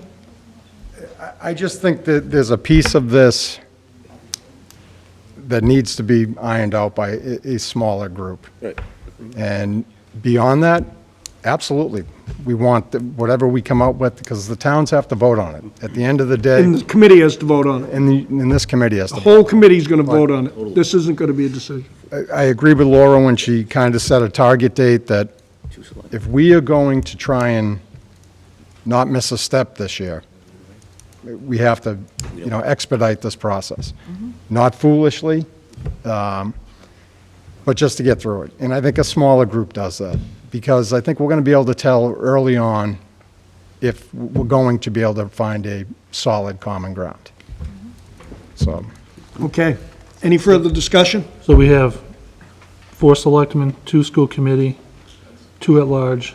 No. Is it 1 at large No, each town? no, Totally So different. they're gone. Yeah. So it's just going to be the 6 people then? just the 6 people. Just wanted to make sure everything is the different numbers. Everybody understands that? Any further discussion? Seeing none, all those in favor? Okay. You gotta choose it. You on that? I'd like to be on it. Yeah, that's going to be part of the problem is Dan wants to be, you want to be, Chris wants to be. On it. How about, if the committee has faith enough in the chair and the vice chair to take this on and report back to you? Because it appears, I don't know what you're going to come up with for members, Yeah. but I got everybody on the table wants to be on it. No, I didn't sign. Go ahead. Do it that way. So I'll make that motion, so. Did I volunteer I'll make somebody that that didn't motion. want to be? No, Don just said, I don't No, know. I see it. They have a motion. Chair Hayes, I'll make the motion to put forth the chair and vice chair. Now we can- Second. We can discuss it. Appoint. Discussion. Point. No discussion? Fred? I think everybody's probably a worthy candidate, Oh, so do I. you know? It's just, everyone feels that they want to dig the hole and be in the trenches. And I firmly believe that that's what I'd like to be doing as well. Yep. Sometimes when you dig the hole, you end up getting dirt on you that you didn't want to. Absolutely. Just happens. Any further discussion? All those in favor? Okay. You only had, you're missing a member. So you had 1, 2, 3, 4, 5, 6, 7, 8 Opposed. for your A. Abstained. It's unanimous. No, it wasn't. No, it wasn't. Oh, I'm sorry. You abstained? Yeah, no, I'm voting no. Okay, I'm sorry. I thought you had your hand right up, Fred. 7 in favor, 1 against, and 1 no abstention. Who's, wait. No. 8-9 people. It's 801. 6, 7, 8. 801. 810. We're only missing 1 member. I'm sorry. 810. Yeah, got it, I got it. All right. Okay, let's move on. All right, really? Where are we? Okay. It's only 9 o'clock. Yes, we all need gifts. Give us lots. Acceptance of gifts, this should be no problem. Kathy, good afternoon. Kathy Joyce would like to donate $500 from her KJ10 Foundation to help fund, to pay off negative lunch balances at the end of the year. Thank you. Nadine Doucette, SNS. Entertain a motion to accept? So moved. Second. Discussion? All those in favor? Unanimous. Yeah, field trips. Field trips, right? No surplus. No surplus. There's no surplus, I don't see anything. Nothing, Michelle?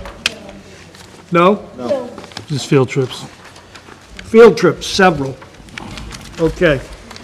Whitman-Hanson Ski Club is going on a ski trip Saturday, January 11th, coming back Saturday, January 11th. Burke Mountain Ski Area in Vermont, 30 to 50 students estimated. Julie Giglier and a bunch of other to be determined. They do not need a school nurse because of personnel at the ski resort. And entertain a motion to accept. So moved. Second. Discussion? Yes. Yes. Cost to the district is not filled out. Cost per student, it says, There is, I see the cost per student, and I also saw that it was Separate based upon transportation. 30 students. What happens if they don't get 30 students? Or the students pay more. So there's no cost. This is a self-funded. Just field wish, Yeah. tell Joy she please could put that 0 in there. cost of the district, 0. I'll add it too. 0. Okay, any further discussion? All those in favor? Okay, Well pointed out, Fred. thank you. Next one is a Decker trip. This is yearly. It's December 12th to the 13th. Departing from the school, staying at Seacrest Hotel. It's a Decker District Conference, approximately 25 students, 0 cost to the district. There are 3 chaperones. They're asking for a nurse waiver as they have emergency personnel on site. And entertain a motion to So accept. moved. Second. Any discussion? All those in favor? Unanimous. Next one, show choir. They're doing great things, by the way. February 29th, they're coming back the same day. They're going to Winterlocks, Connecticut for a show choir festival, approximately 35 students. I believe the cost to the district is 0. They have 3 chaperones. They are asking for a nurse waiver because there are emergency personnel on site should anything come about. And entertain a motion to accept. So moved. Second. Discussion? All those in favor? Great. Thank you. Warrant Subcommittee.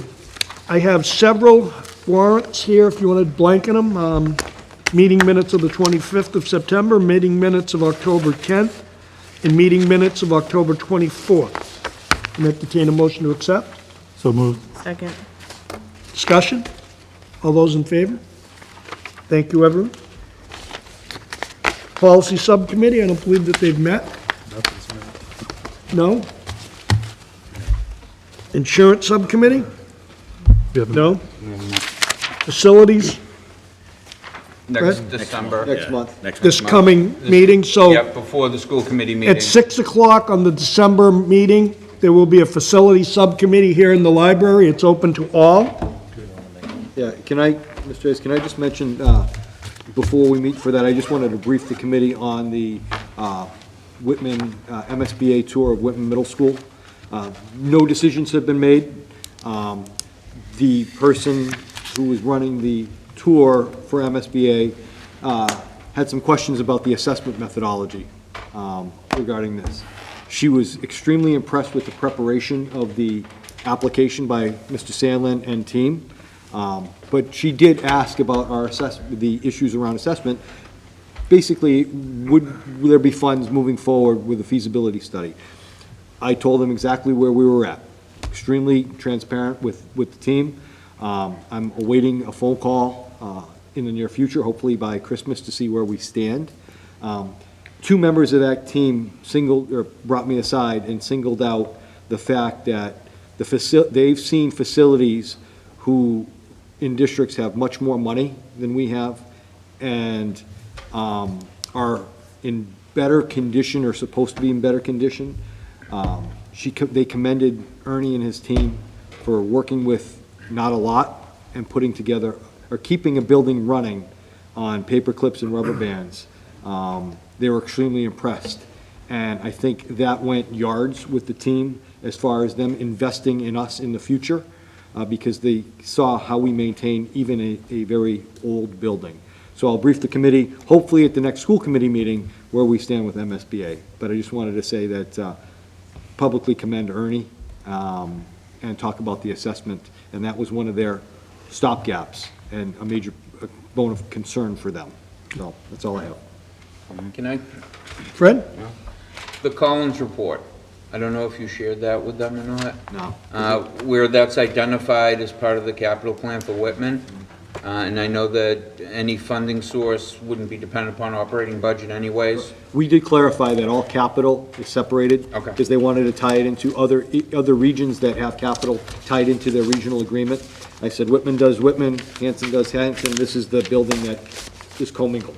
So that was a clarifier and I think a relief for them as well. For those of you who have never been on an MSBA visit, there's about 8 to 10 people sitting around the table, very similar to what goes on here, badgering everyone questions. They have a ton of questions. They tour the facility. They do a pretty extensive report. How long would you say they were there, Jeff? 3.5 hours? About 3 hours. Yeah, 8:30. 3 to 3.5 hours. I was there, and it isn't the first one I've done, so it's pretty intense. Question. Can you just repeat what the steps are? So you'll get a call, you said by December. We're hoping they're going to tell us where we stand, and I think the next step is putting forth a feasibility study. This was a senior study, so the first piece was the application. We were one of 40 schools, they said, were in the senior study. Okay. And then it's a need base from there. Okay. So the next step is, if they affirm us, it's moving forward to say, okay, we're in the queue here, now can you gather funding for the feasibility study? So that would be the next The step. feasibility study, Don, runs roughly $500,000. And it has to be voted by the town that is doing it, and that money comes first. Some of it is reimbursable, but you have to be, that's one thing they made very clear, because they asked about the financial status of Whitman. Your ability to move forward. Fund the feasibility. Right. Mhm. So it's a lengthy process, the feasibility study. I would say, Fred, you were on one, it takes 1.5 to 2 years. Yeah, a couple of years from this one, Yeah. from the high school, Yeah, way it's a back couple when. of years. And that would be potential planning of That's all planning. project, architect. They hire an architect and you get right into it. Okay. Drawings, what you want, meetings open, public meetings, it's extensive. It's very extensive. We did this one, did the Whitman, did Hanson's when they were talking about building it, went all through the feasibility study and then it got voted down. Right. And that's their concern, is moving forward with a feasibility study, backing MSBA, and then having the town vote the project down. So They we- want to know if you're ready. if you're ready. And we were pretty confident in what we put out there, and George, being the former principal of that building, was really able to specify the definite need in the building for not just a renovation, but for a new building. And they were really accepting of that information. So we'll kick that can, and hopefully I'll have some information in a positive way for us, even if not December, January, because I don't know where they're I'm hoping, they told us they'd get us some information sooner than later, but I'm not sure where we sit in that process. Thank you. Legislative update, Fred? I think I gave it before where, money's being tied up in the conference committee right now, and if they don't vote it before they go out on recess, who knows what happens to it. Okay. Pilgrim area? We met in October and November, just last Thursday. A couple things we reorganized for the new school season. We have an annual audit that went really well. I'll share a copy with the executive secretary so she can distribute it, as well as an annual report written by our executive director. We will be moving down as of January 2nd meeting to the Pilgrim Academy in that location, and giving up our home at the Hatch Building in Pembroke. And we will go forward with that. The building really is not in a condition that Pembroke wants to do anything with. We've been just kind of piecemealing things together, so we're going to consolidate our office down into Plymouth. We closed our budget, obviously because of the audit and so forth. $187,975.72 is what Whitman-Hanson paid to Pilgrim Area Collaborative last year. We're getting back $3,796. And that money is from reserves, or as we see them, excess and deficiency, but we don't use that term. And it's 25% of the total. We make up 8.5% of the total Pilgrim Area Collaborative budget, and we're deciding to take 25%, as we did last year, and send it back to the member towns. These are the member towns, not the non-member towns, which does exceed the number of member towns we have. Questions for Mr. Boyce? Thank you, Mr. Boyce. Negotiation Subcommittee hasn't been meeting, but that is going to have to happen sooner than later, because we are coming up on, it's hard to believe, new contracts. So think about who would like to be on that committee. It meets several times when it's going on, and some of them are at length. I've been here on 11:30 at night, it's happened, so if you want to be on that committee, think about it. It's going to, it lasts. Hey, Bob. Bob? Yes. When are the contracts, when are they coming up? What year? We're in year 2 right now. We have one full, 2021. I got it. So we have one more year and a half. Yeah. Yeah. So what do we have to send the letter this month? We actually get a letter. We have. We were speaking with the association already, so. Thank you.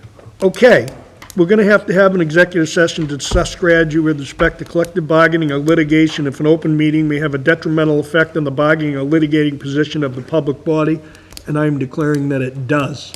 So when we come out of executive session, the only vote we will be taking is to adjourn. So good night, everyone, and thank you for coming to a very interesting meeting. Move to go into executive session. Yes, Make a motion to go into the. I've got it. Dan, Fred? Yes. Yes. Yes. Yes. Yes. Yes. Yes. Yes. Yes. Okay, good night, thank you.